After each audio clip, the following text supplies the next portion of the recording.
The speculation phase is over.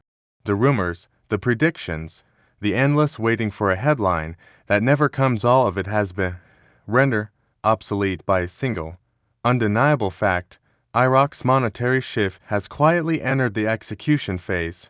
This is no longer about what might happen. This is about what is happening right now, in real time, beneath the surface of the news cycle that most people are still watching. Let me take you inside the interview that defines this moment.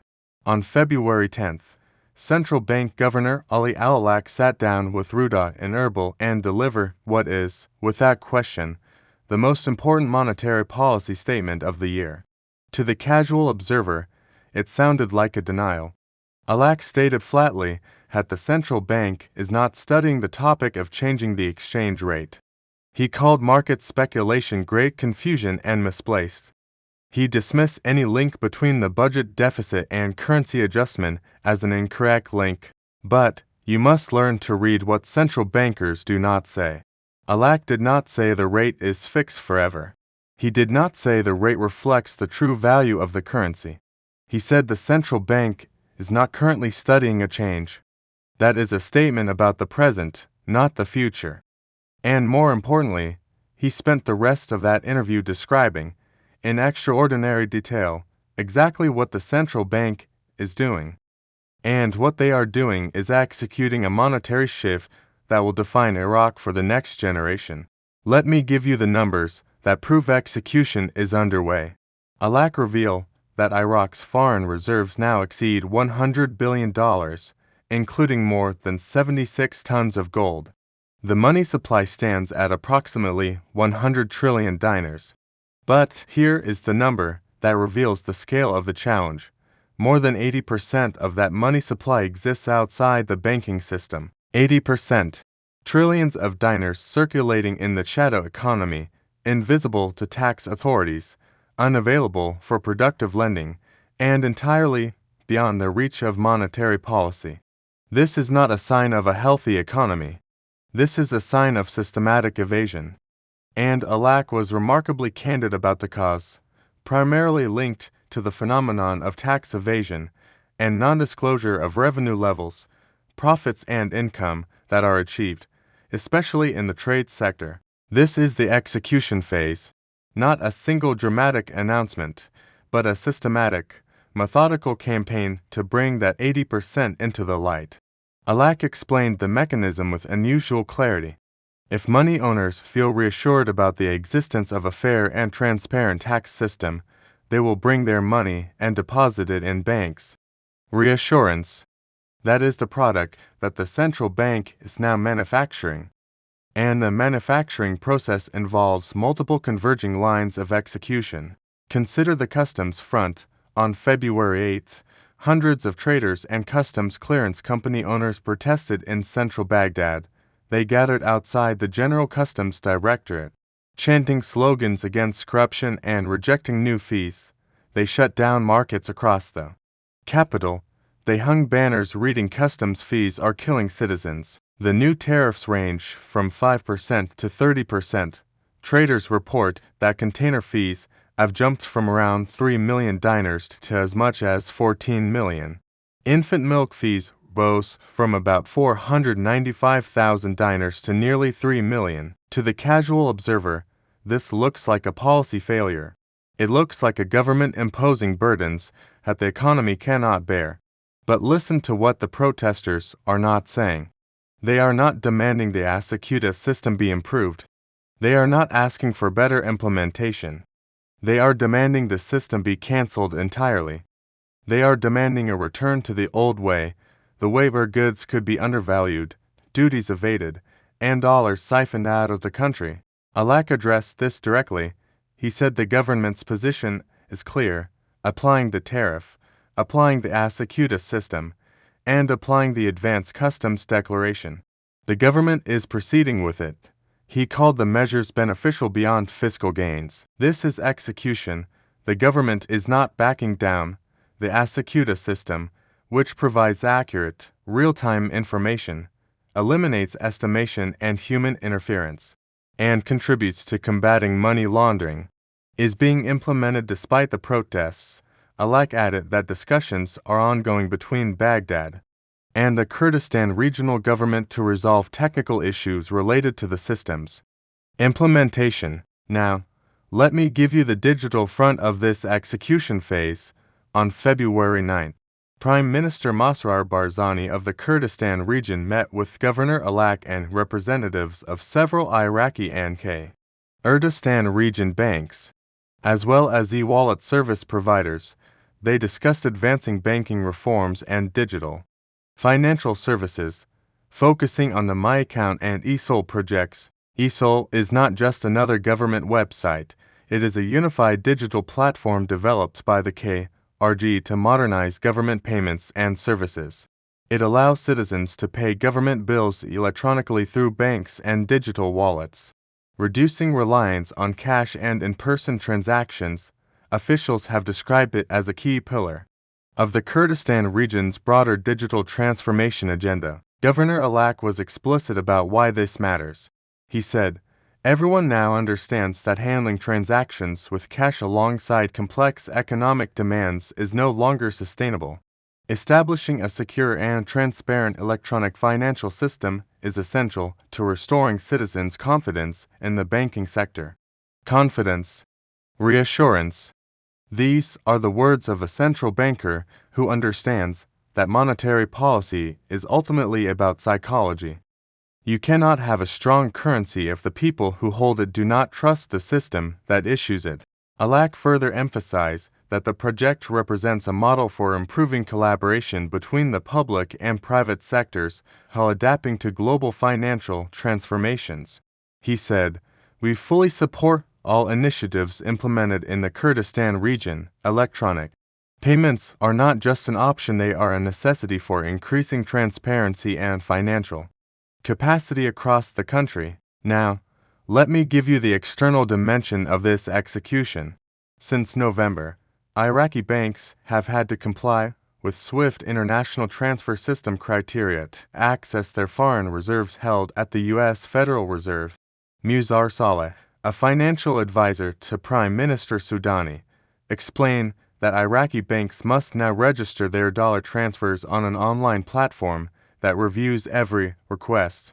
The Federal Reserve examines these requests, and if there are any suspicions about the final destination, it stops the transfer. Since this mechanism was adopted, the Federal Reserve has blocked about 80% of transfer requests due to doubts over where the money was actually going. 80%. That is not the United States weaponizing the dollar against Iraq. That is the United States finally enforcing long-standing anti-money laundering and counterterrorism financing provisions that previous Iraqi governments were too weak, too corrupt, or too complicit to enforce themselves. Economist Ahmed Tabakali put it plainly, contrary to current misconceptions, rumors, and misinformation, there is no evidence of U.S. pressure on Iraq. The new regulations require high levels of disclosure and transparency. This came as a shock for many of our banks, who were not used to this. Soudani's government is not fighting the new regulations, it is embracing them. It is using them as cover to do what previous governments lacked the political capital to do: clean up the banking sector, force compliance with international standards, and starve the parallel economy of the dollars that sustained it. Now, let me give you the energy sector execution that is transforming Iraq's productive capacity. On February 13th, Iraq announced it would resume exporting oil from the Kurdish region through Turkey's Sayan port after a halt of more than 2 years. The export stopped in early 2023 after the International Chamber of Commerce sided with Iraq in an arbitration case over the independent export of oil by the Kurdish regional government. The resumption is a step toward boosting Iraq's oil revenues and stabilizing the relationship between the central government in Baghdad and the Kurdish region. The agreed quantity is set at 140,000 barrels per day, with between 180,000 and 190,000 barrels actually exported and around 50,000 barrels used locally. Within the Kurdish region, U.S. Secretary of State Marco Rubio welcomed the deal, saying it will bring tangible benefits for both Americans and Iraqis. This is not just about oil, this is about revenue. This is about dollars flowing into the central bank's reserves. This is about the financial foundation of the monetary shift. And then there is the Total Energies mega project.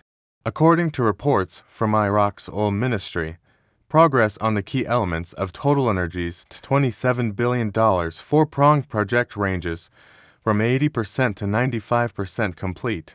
This includes rehabilitation work on the first central processing facility, expected to double production capacity from 60,000 to 120,000 barrels per day, and the Artawi PS1 export pipeline project at 95% finalization. A senior source who works closely with the ministry said, Total Energies is doing exactly what it said it would, ahead of time in several respects, as it has been allowed to get on with the projects with almost none of the usual government interference.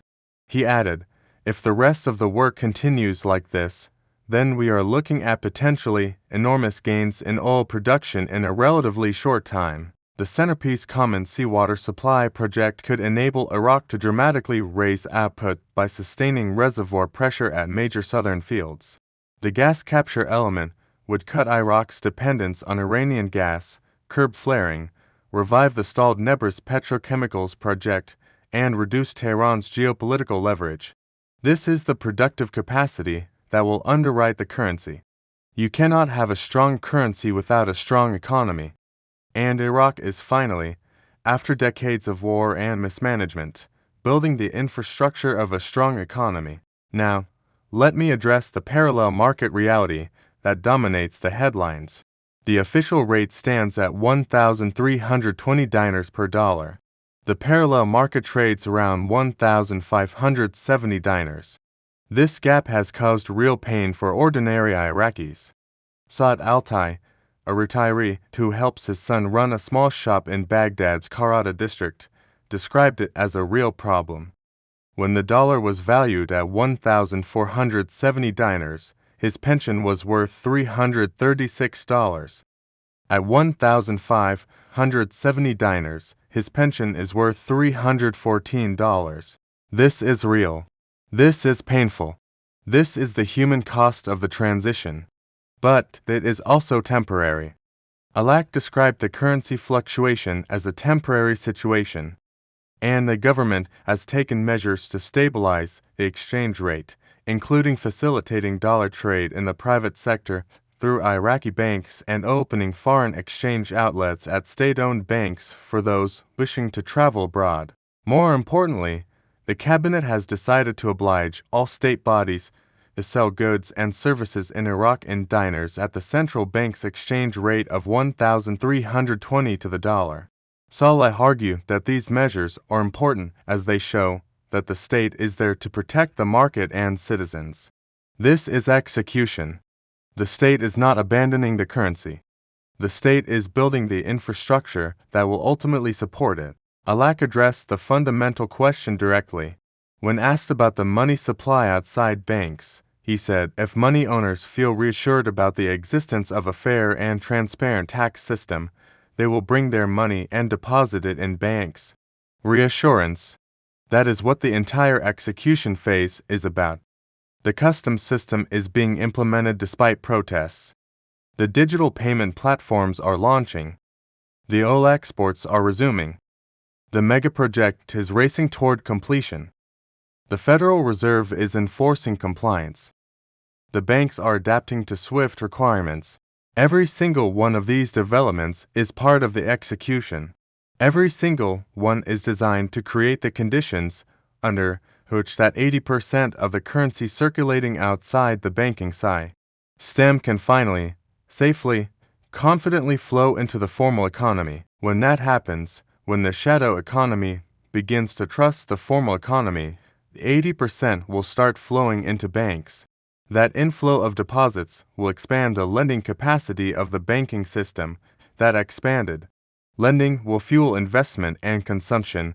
That investment and consumption will drive economic growth, and that economic growth will be the fundamental foundation for a stronger currency. The exchange rate will change when the infrastructure is ready. The revaluation will come when the parallel economy is integrated. The dinar will rise when the system that suppresses it has been dismantled. Iraq was honest about this. When asked about changing the exchange rate, he said such a decision would only be considered if Iraq faced an inability to meet demand for foreign currency due to weak reserves. And he explicitly stated that this is not the case at the present time. Not the case at the present time. But the present time is not the future. The present time is the preparation. The present time is the execution. The present time is the quiet before the storm. The traders protesting in Baghdad are not evidence of failure. They are evidence that the execution is working. The 80% of currency outside banks is not evidence of a weak economy. It is evidence of an opportunity. The parallel market rate is not evidence of a collapsing currency. It is evidence of a dying system. Iraq's monetary shift has quietly entered the execution phase, not because someone announced it, not because a headline declared it, but because the work is being done. The customs system is being implemented. The digital platforms are being launched. The oil is flowing. The banks are complying. The reserves are strong. Every single one of these signals points to the same conclusion. The old Iraq, the Iraq of smuggled goods and evaded taxes and illicit dollars and parallel markets, is dying. And in its place, a new Iraq is being born. An Iraq where 80% of the currency is inside the banking system, not outside it. An Iraq where dollars flow through monitored channels, not black market exchanges. An Iraq where the official rate and the real rate are the same rate. That Iraq is not here yet. The execution is still underway. The traders are still striking. The containers are still stalled. The pensions are still shrinking. But the direction is clear.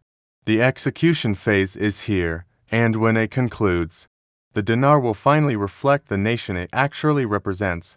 The question is whether you will be watching when it does.